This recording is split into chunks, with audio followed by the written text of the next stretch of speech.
So, when I invited the journalists that time, after we finished, there was entertainment and all this and that.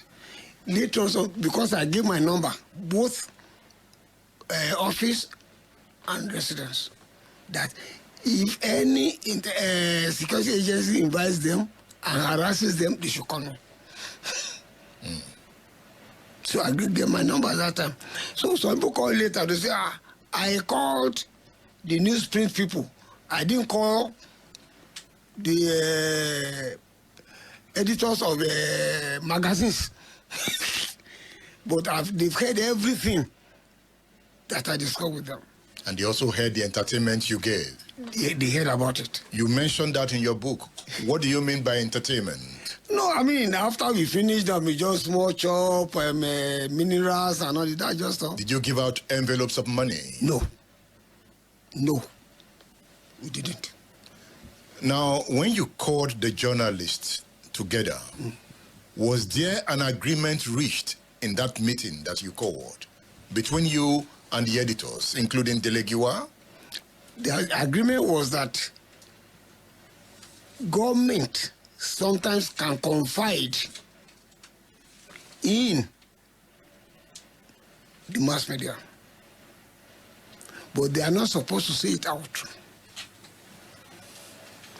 I remember this boy asked a question. I can't remember his name. I think I put it in the book, that he was realizing this Vasako investigation, and he was invited by military intelligence. He wrote for The Guardian at the time? I can't remember what he was writing for. But the boy complained that, okay, why was he being harassed? He was only doing his job. And I told him, I said, no, you are not doing your job, you are doing your job wrongly. During the investigation, the witnesses, we gave them codes, A1, A2, or B3, or something like that. We didn't mention their name, but in his own report, you are saying A1 is so person. B3 is so person. I said, you are endangering their lives. Because the people who are convicted and executed for that coup, they say, okay, so those are the people that implicated my dad or implicated my uncle, that he got killed. So, exposing, the names of the witnesses was wrong. And he agreed with you? Of course. Agreed. I said, so, he didn't harass you. So, General Togun, you are saying at that meeting, a censorship agreement was agreed? No. Censorship. Before you write, contact us. No, there's nothing like that. The only thing I said is that they should contact people, anything they want to clear on security, they are free to contact the police, the SSS, Army Intelligence, for clarification before they publish, so that they don't go and start exposing anything that will embarrass the government. Exactly. That's the But if anything that will embarrass the government was the truth, how would you have felt at that time? I am always after the truth. And if the truth is embarrassing, they could go ahead to publish. Of course, we won't deny it, but the only thing is that if they should not reveal details or anything concerning national security. What are these details? Give us examples. Well, the issue, okay, let me give an example. America does it. They inform their mass media their policies on certain areas. And all the mass media in America will do is protect and encourage people to work towards that interest. They won't go out and say, this is our policy or this American policy against Ghana or against Nigeria. You are talking about a democratic system. Yes. But that was a military government that was dictatorial and totalitarian. No. I don't see military administration dictatorial. What we see that they try. And in fact, if I have to confess, not that I'm being ethnocentric, military people, you cannot beat them in administration. But I'm surprised that when these people try to apply these principles of administration to defeat something, they take it the other way around. They see it as oppression. That's the way I look at it. You know, I've read a lot about you. You know, as a young university student, we could discuss, I say, that feared Lieutenant Colonel Kunle Togun. You were feared before he died on October 1986. Yeah. How many times did you interview him? 2 times. The first was when the woman, Mrs. Aliyu, who's supposed to discuss with him, say her problem with Delegiwa.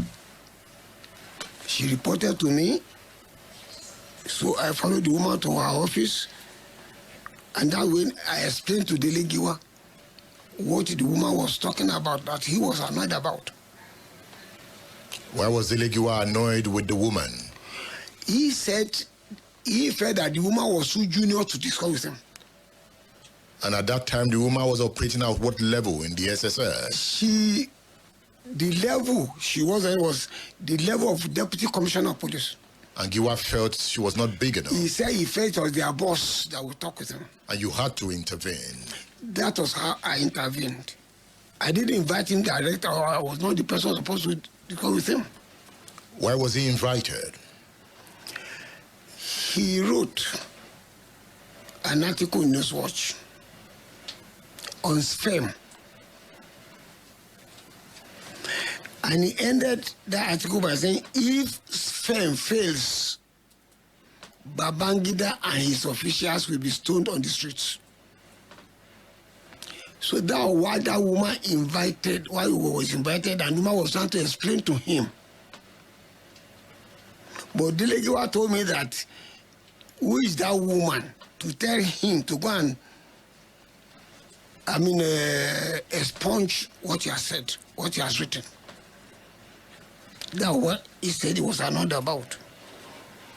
So I had to explain to him. Okay, you've written this. If there's a failed coup and they invite you that you are involved, how will you feel? He said, coup? I say yes. Because they will not consider you've said it too. That Babangida and Sofia will be stoned on the streets. So therefore you must be involved in that failed coup. I said that what the woman trying to explain. But that is not equal to a coup, General Togun. No, I was explaining to him that what the woman was explaining to him was that if there's a failed coup, they could use that his statement to implicate him. But that would not be fair.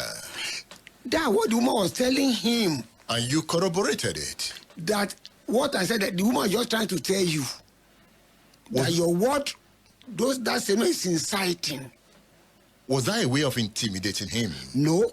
General Togun, it is intimidating. It is not intimidating.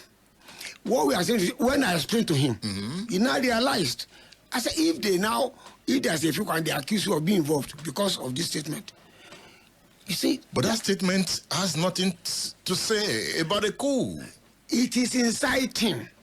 If he says Babangida and his official will be stoned on the streets. He didn't say stone Babangida? No. He said they will be stoned. He said if SFEM fails, yes, Babangida and his official will be stoned on the streets. But he's not saying go and stone him. That is inciting. But that is not linked to a coup. It can get people to organize a coup. Just like that? It's inciting. So that was what I now explained to him. And he agreed with you? Yes, because I mentioned to him that I was not in Nigeria when net building caught fire. And I learned that a journalist, about 3 or 4 days before that fire incident, stated in an article that is our fire service capable or prepared to fight fire in high-rise buildings? And when that thing happened, they picked up the journalist. Delegiwa laughed. Riepu was there. He said to Riepu. Yes, you stated that in your book. Yeah, I said it. So I said, that's the same thing with this one. That if anything goes wrong now, they can say, Delegiwa is aware because he made this statement. I said, that's what the woman was just explaining to you. State Affairs with Edmondo Bilo is live.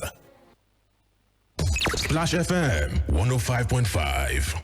My children are athletes. From the moment they wake up, they keep playing and learning. So when I pack the new Milo NS snacks into their lunchbox, I'm giving them a delicious snack with a